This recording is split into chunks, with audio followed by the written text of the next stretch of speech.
আসসালামু আলাইকুম রহমতুল্লাহি ওবারাকাতুহ।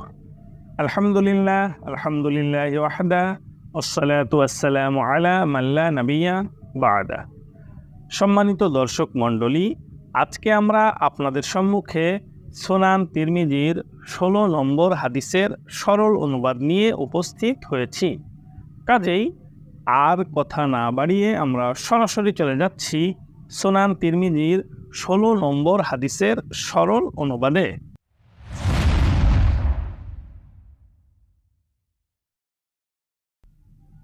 সুনান তিরমিজি পর্ব 1 অনুচ্ছেদ 12 হাদিস নম্বর 16।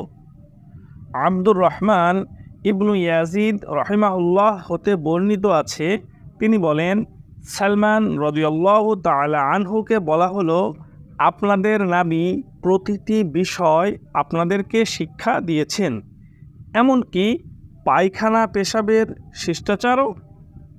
সালমান রাদিয়াল্লাহু তাআলা আনহু বললেন, হ্যাঁ, তিনি আমাদের কিবলামুখী হয়ে পায়খানা পেশাব করতে, ডান হাত দিয়ে ইস্তিনজা করতে, আমাদের কাউকে 3টি ঢেলার কম দিয়ে ইস্তিনজা করতে এবং শুকনা গোবর অথবা হাড় দিয়ে ইস্তিনজা করতে নিষেধ করেছেন। সুনান তিরমিজির উল্লেখিত 16 নম্বর হাদিসের সনদ সহিহ।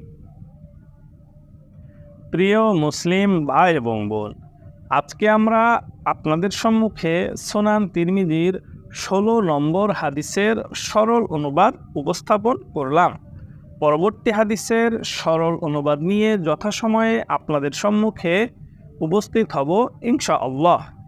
আমাদের আজকের এই সুনান তিরমিজির 16 নম্বর হাদিসের সরল অনুবাদের ভিডিওটি যদি আপনাদের নিকট ভালো লেগে থাকে, তাহলে শেয়ার করার মাধ্যমে অন্যদেরকে দেখার সুযোগ করে দিন।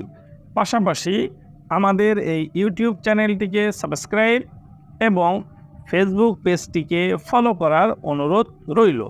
তাহলে আপনারা খুব শীঘ্রই আমাদের এই চ্যানেলের আপলোডকৃত সকল ভিডিও পেয়ে যাবেন খুব সহজেই ইনশাআল্লাহ।